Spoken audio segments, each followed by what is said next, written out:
On the night of January 10th, 1932, a caretaker at the Myrtles Plantation in St. Francisville, Louisiana, heard footsteps on the veranda. Heavy, deliberate, moving from one end of the porch to the other. He grabbed his flashlight and stepped outside. The footsteps stopped. The boards were still warm where something had been standing, but there was no one there. He swept his light across the grounds. Nothing. Then he turned back toward the house and froze. In the window of the game room, a figure in period dress stood perfectly still, watching him. The caretaker knew that room. He'd locked it himself an hour earlier. He also knew something else. He'd seen that face before, in a photograph from 1865 of a woman who had been dead for 67 years. That caretaker quit the next morning. He was not the first. He would not be the last. Because the Myrtles Plantation holds a secret that spans 200 years, 12 documented deaths, and a pattern of tragedy so precise it suggests something far beyond coincidence. Built on land that was never meant to be disturbed, haunted by events that were never meant to be forgotten. This is the story of America's most haunted home, and the generations who paid the price for what happened here. Before we step inside this house, tell me in the comments where in the world are you watching from, and if you want to uncover more real haunted locations with documented evidence, subscribe and turn on notifications. Now let's walk through what really happened at the Myrtles. If we let the story of the Myrtles fade into folklore, we lose something critical. We lose documented testimony from judges, military officers, and respected families who lived through inexplicable events.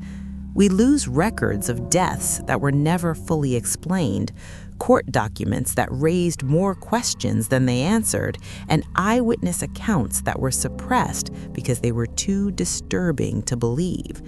We lose the pattern because there is a pattern here, one that investigators have spent decades trying to decode. A generational cycle of tragedy that begins with a single, unforgettable act in 1796 and echoes forward through time in ways that defy rational explanation. If this story disappears, the warning disappears with it. And warnings, as you'll see, are written in blood at the Myrtles. The land itself tells the first part of the story. Before it was ever called the Myrtles, before any plantations stood here, this ground belonged to the Tunica people. For centuries it served as sacred burial land.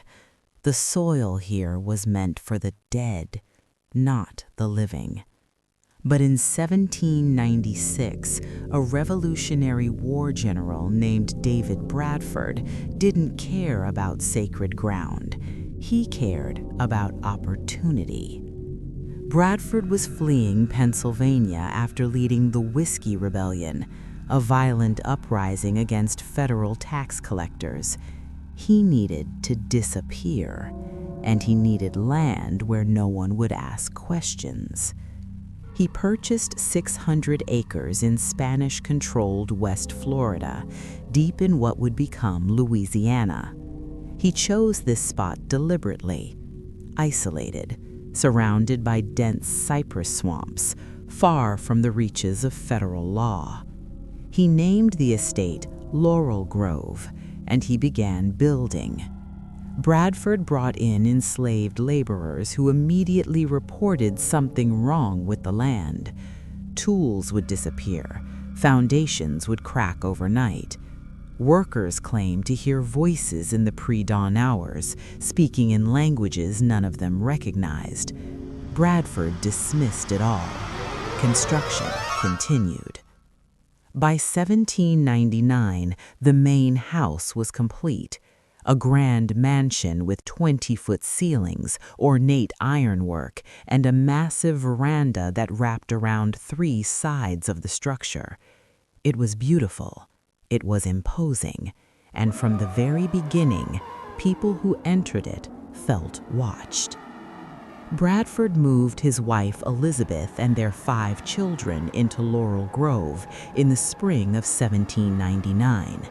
Within 3 months, 2 of the children developed fevers that doctors couldn't explain. Both recovered, but something had changed in the house. Elizabeth Bradford began keeping a diary. In it, she described hearing footsteps in empty hallways, doors opening on their own, and the persistent feeling that someone was standing just behind her, always just out of sight. David Bradford died in 1808. The official cause was listed as fever, but his personal physician noted something strange in his records, something that wouldn't surface until researchers examined the documents decades later. Bradford's final words, according to the physician, were not a goodbye to his family. They were a warning. Don't let them stay. The ground won't have it. No one knew what he meant. Elizabeth Bradford sold the property almost immediately after her husband's death. She refused to explain why. She only said that the house demanded a price she would not pay. In 1817, a lawyer named Clark Woodruff purchased the estate. He renamed it the Myrtles, after the crepe myrtle trees that surrounded the property. Woodruff was ambitious, educated, and wealthy. He expanded the house, adding a second floor and additional rooms. He brought in more enslaved workers to maintain the grounds and the household. Among them was a woman named Chloe, and this is where the documented horror begins. The details of Chloe's story come from multiple sources: family letters, parish records, and oral histories that were recorded in the 1920s by historians documenting plantation life. Chloe worked as a house servant. She was young, intelligent, and, according to records, trusted by the Woodruff family. But Clark Woodruff was not a faithful husband. Chloe became one of his victims. When she resisted his advances, he grew suspicious that she was eavesdropping on private family conversations, trying to gather leverage. Whether this was true or not, Woodruff made an example of her. He had her left ear cut off as punishment. Chloe was forced to continue working in the house, now wearing a green turban to hide her disfigurement. According to testimony from other enslaved workers recorded decades later, Chloe was desperate to regain the family's trust. She believed if she could prove her loyalty, she might survive. So she devised a plan. She would bake a birthday cake for one of the Woodruff children and add just enough oleander leaves, a common poisonous plant, to make the family mildly ill. Then she would nurse them back to health, demonstrating her devotion and skill. It was a desperate gamble, and it went catastrophically wrong. On September 21st, 1823, Chloe baked the cake. Clark Woodruff's wife, Sarah, and 2 of her daughters, Cornelia and James, ate slices at the birthday celebration. Within hours, all 3 became violently ill. Chloe tried to save them. She administered every remedy she knew, but oleander is unforgiving. Sarah Woodruff died first, convulsing in her bed as her children screamed in the hallway. Cornelia died the next morning. James followed within 12 hours. 3 bodies, 3 coffins, all because of a miscalculation born from terror. The other enslaved workers, fearing collective punishment, took justice into their own hands. According to oral histories, they seized Chloe in the night, dragged her to a massive oak tree near the river, and hanged her. Her body was weighted with stones and thrown into the Mississippi. There was no trial, no record, just 3 dead members of the Woodruff family and 1 woman erased from history, except for the whispers that followed. Clark Woodruff remarried within a year. His new wife refused to sleep in the bedroom where Sarah had died. She insisted the room be locked and never opened. Woodruff agreed. But the locked room didn't stop what began happening throughout the house. Servants reported seeing a woman in a green turban standing at the foot of beds in the middle of the night. She never moved, never spoke, just stood there, watching. Children in the house began waking up screaming, claiming a woman with no ear was touching their faces while they slept. Clark Woodruff himself wrote in a letter to his brother in 1826 that he had seen what he described as a figure of African descent on the staircase landing at dawn. When he called out, the figure turned toward him and then vanished. Woodruff left the Myrtles in 1831. He sold it at a loss and moved to New Orleans. In his final correspondence about the property, he wrote only this: "The house has a sickness in it that no medicine can cure." The Myrtles passed through several owners in the next 2 decades. Each one reported disturbances, unexplained illnesses, accidents that seemed almost deliberate. But the true escalation began in 1865 during the final days of the Civil War. The plantation was occupied by Union forces in 1863. Most of the original furnishings were looted or destroyed. The house fell into disrepair. In 1865, an attorney named William Winter purchased the Myrtles and moved in with his wife Sarah and their 6 children. Winter was a pragmatic man, a former Confederate officer turned lawyer who believed in order, logic, and the rule of law. He did not believe in ghosts. That belief lasted exactly 9 months. On January 26, 1871, William Winter was working in his law office, a small room off the main hallway of the house. It was just after 9 p.m. His family was upstairs preparing for bed. A man approached the front door and knocked. Winter answered. Witnesses, including his wife and children who heard the events from upstairs, reported hearing a brief, heated conversation, then a gunshot. Winter staggered back into the house, clutching his chest. He made it to the staircase. He began climbing, trying to reach his family. He made it to the 17th step before he collapsed. He died there, on that step, in front of his children. The killer was never found. Some records suggest it was a disgruntled client. Others hinted revenge from old Civil War grudges, but no arrest was ever made. No trial was ever held. William Winter's blood stained the 17th step of that staircase. His wife tried to scrub it away. The stain returned. She sanded the wood. The stain reappeared. She eventually covered it with carpet, and that's when the footsteps began.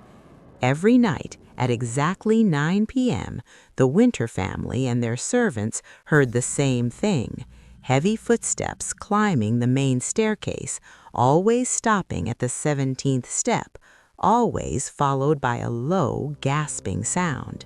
Sarah Winter documented this in letters to her sister. She described the terror of hearing her dead husband's final moments replayed every single night. Neighbors confirmed the phenomenon. A local priest was brought in to bless the house. The footsteps continued. Sarah Winter moved her children out in 1878. She never returned. She died in Baton Rouge in 1886. and her final written words to her daughter included a single sentence about the Myrtles: "That house holds what it takes." By 1896, the Myrtles had gained a reputation. Locals refused to enter it.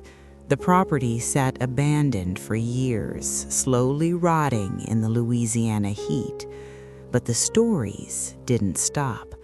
Hunters passing by at night reported seeing lights in the windows, figures moving behind the glass, and most disturbingly, the sound of children crying from inside the sealed house. In 1891, a New Orleans journalist named Charles Clarendon entered the Myrtles with a photographer, intent on debunking the myths. They spent one night inside. What they documented in Clarendon's subsequent article sent shockwaves through the region. Clarendon described hearing disembodied voices calling his name, doors slamming in sequence, one after another down the entire length of the hallway, and most chillingly, the sensation of being shoved by invisible hands near the 17th step of the staircase. The photographer, whose name was not published, developed his glass plate negatives and discovered something no one could explain. In multiple images of the empty staircase, a figure appeared, a woman in period dress standing on the 17th step, looking directly at the camera. The photographer refused to return to the Myrtles. He died under mysterious circumstances 3 months later, falling down a flight of stairs in his own home. The 20th century brought new owners and new tragedies. In 1909, a family named Harrelson purchased the property. They lasted 8 months. Their youngest daughter, age 4, was found unconscious at the base of the main staircase. She claimed she had been pushed. There was no one else in the house at the time. The Harrelsons left Louisiana entirely. In 1927, a wealthy widow tried to restore the Myrtles to its former glory. She hired contractors who refused to work alone in certain rooms. Tools would be moved overnight. Blueprints would vanish and reappear in locked cabinets. One contractor swore he saw a woman in antebellum dress walk through a solid wall in the parlor. But perhaps the most documented series of events occurred in 1970 when the Myrtles was purchased and converted into a bed and breakfast. The new owners, hoping to capitalize on the legends, encouraged guests to report their experiences. What they got was far more than folklore. Between 1970 and 1980, more than 200 guests filed written reports of paranormal activity. These documents still exist. They describe shadowy figures, phantom piano music, children's laughter from empty rooms, and the repeated appearance of a woman in a green turban standing at the foot of beds. One report stands out. In 1975, a couple from Texas, both school teachers with no prior interest in the paranormal, checked into the Myrtles for their anniversary. They awoke at 3 a.m. to find every piece of furniture in their room rearranged. The bed had been moved to the center of the room. Their suitcases were stacked in a perfect pyramid in the corner. And written on the mirror in what appeared to be condensation were 3 words: "Get out now." They left immediately. They reported the incident to local police, who investigated and found no signs of forced entry and no evidence of an intruder. In 1980, paranormal investigators from the American Societal Research for Physical spent 10 days at the Myrtles. They brought electromagnetic field detectors, infrared cameras, and audio recording equipment. On the 4th night, they recorded over 40 minutes of what they described as disembodied conversation coming from the sealed bedroom where Sarah Woodruff died.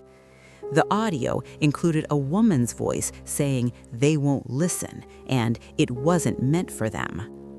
Analysis confirmed the voices were not coming from any living person in or near the house. The team also documented sudden temperature drops of up to 30 degrees in specific locations, always near the staircase, always around 9 p.m. But the most disturbing finding came from structural analysis. In 1992, a team of historians and architects were granted access to examine the house's foundation. What they found beneath the mansion shocked them: human remains.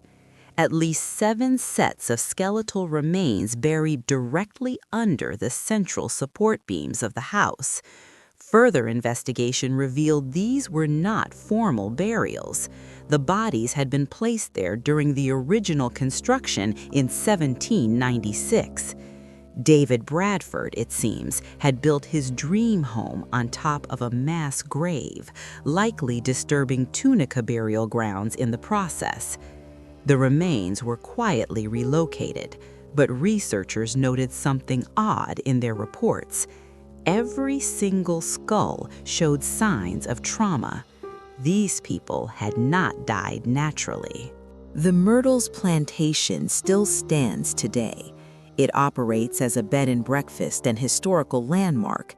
Guests continue to report experiences: footsteps on the stairs, figures in mirrors, the smell of oleander where no flowers grow. The current owners acknowledge the history. They give tours, they share the stories, but they also admit something that no amount of historical distance can erase. People still leave in the middle of the night. People still refuse to sleep in certain rooms.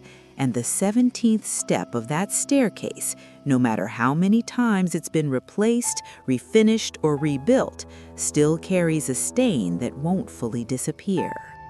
In 2019, a paranormal research team using cutting-edge technology spent 3 weeks at the Myrtles. They used 3D mapping lasers to document the entire property. When they analyzed the data, they found something no one expected.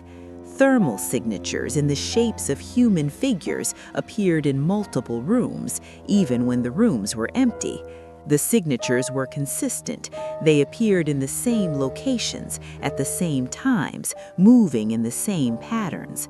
The lead researcher described it in her published findings as residual energy patterns consistent with repeated traumatic events. In other words, the house remembers.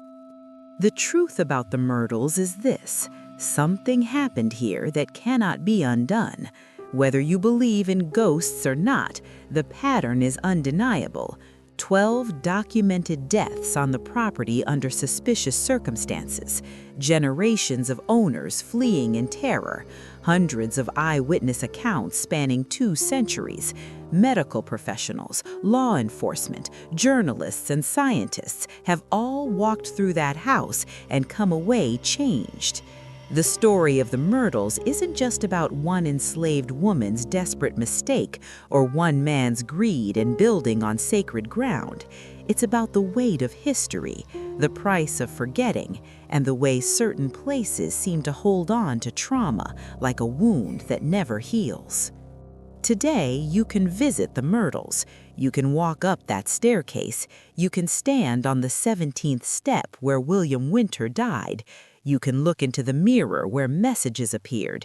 You can sleep in the rooms where children heard whispers. But before you go, understand something.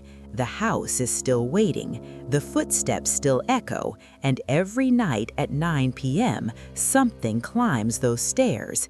People hear it. People record it. People leave because of it. The groundskeeper in 1879 said she was waiting. The question is, what is she waiting for? Acknowledgement? Justice? Forgiveness? Or is she simply a warning etched into the wood and stone of that house, reminding us that some things, once done, cannot be undone? Some ground once disturbed never settles, and some stories, no matter how much we want to forget them, will keep telling themselves. Because the Myrtles doesn't just stand in Louisiana, it stands as proof that history has weight, that trauma has echoes, and that some whispers from the past are not meant to be faded, they're meant to be heard over and over until we finally listen. The house is still there, the staircase is still there, the 17th step is still stained, and tonight at exactly 9 p.m., someone will hear those footsteps again. They always do, they always will, because that's the legacy of the Myrtles, not just a haunted house, but a testament to the fact that some places remember everything, and they never let go.